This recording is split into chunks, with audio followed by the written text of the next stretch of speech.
عزت بھی بڑی تھی تو مصیبت بھی بڑی تھی۔ آج اس کا دکھ ہے،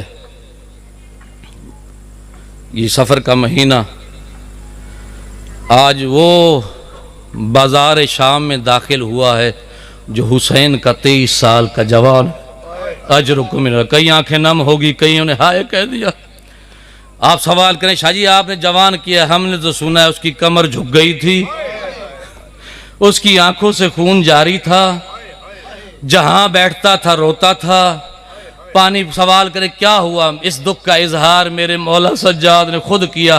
جب شام سے قافلے پلٹ کے کربلا پہنچے نا، ہر بی بی اپنے اپنے کے پاس چلے گئی، بہن والی بھائی کے پاس چلے گئی، بیٹی والی باپ کے پاس چلے گئی، چچا والی بھتیجی اپنے چچا کے پاس چلے گئی۔ سجاد کی کمر جھکی ہوئی، آنکھوں سے خون جاری، چلتے ہوئے فرات کے کنارے آئے۔ فرات کے کنارے ایک قبر تھی، قبر پہ روتے ہوئے بیٹھے، اپنا دایاں ہاتھ اٹھا کے قبر پہ رکھا، رو کے کہتا ہوں میرا بہادر چاچا، او میرا علموں والا چاچا، او میرا پیاسا چاچا، چچا میں سجاد ہوں۔ چچا بھاگتے ہوئے گھوڑے کی پشت سے اترنا بڑا آسان ہے، 3 دن کا پیاسا ہونا بڑا آسان ہے، لیکن چچا پھوپھیوں بہنوں کے ساتھ کبھی اس بازار میں جانا بڑا مشکل ہے۔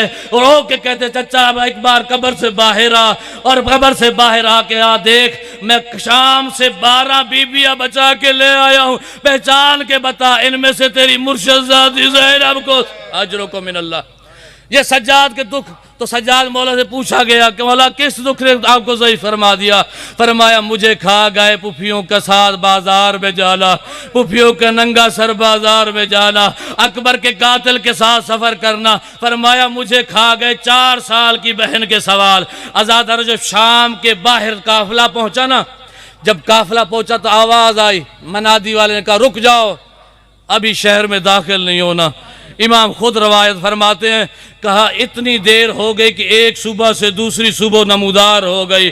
کہا جب میں نے دیکھا نا اپنی پھوپھیوں کی حالت غیر ہو گئی تھی، رنگ تبدیل ہو گئے تھے، لباس عرض آلود ہو گئے تھے، مجھ سے پھوپھیوں کی یہ حالت برداشت نہ ہوئی، میں شمر کے قریب گیا۔ کہا شمر تم نے ہمیں شام کے شہر میں داخل کرنا ہے، میں نے داخل ہونا ہے، داخل کیوں نہیں کرتے؟ امام فرماتے اس دکھ سے زیادہ مجھے دکھ اس بات کا کھا گیا، منحال مجھے اس دکھ کھا گیا۔ کہا کون سی بات؟ فرمایا جو اس نے جواب دیا، کہا وہ 24 گھنٹے کھڑے ہونا مجھے اتنا دکھ نہیں دیا جتنا مجھے اس بات کا۔ اس نے کہا سجاد ابھی شہر سجایا نہیں گیا، ابھی دربار سجایا نہیں گیا، ابھی شرابیں بانٹی نہیں گئی، ابھی شغل لگانے والے آئے نہیں۔ ایک جملہ اور سن لیں، امام فرماتے ہیں ہمیں شہر میں داخل کیا گیا۔ منحال کہتا مولا کہاں دکھ فرق کیا ہے کوفہ اور شام کے شہر میں؟ فرمایا فرق اتنا ہے جب ہم کوفہ میں داخل ہوئے تو بارش ہوئی تھی۔ مولا کس چیز کی؟ فرمایا صدقے کی کھجوروں کی بارش ہوئی تھی۔ کہا جب شام میں داخل ہوئے پہلے پتھروں کی بارش ہوئی، پھر آگ کی بارش ہوئی، پھر گرم پانی کی بارش ہوئی۔ منحال وہ دکھ ابھی مجھے یاد ہے جب میں ہاتھ بندھے ہوئے تھے، گلے میں توق تھا، پیروں میں بیڑیاں تھی، ایک آگ پھینکنے والے نے آگ پھینکی، ایک انگارہ میرے سر پہ آ کے گرا، میں کہتا رہا میرا سر جل رہا ہے، منحال کسی نے آ کے میرے سر سے آگ نہ اتاری۔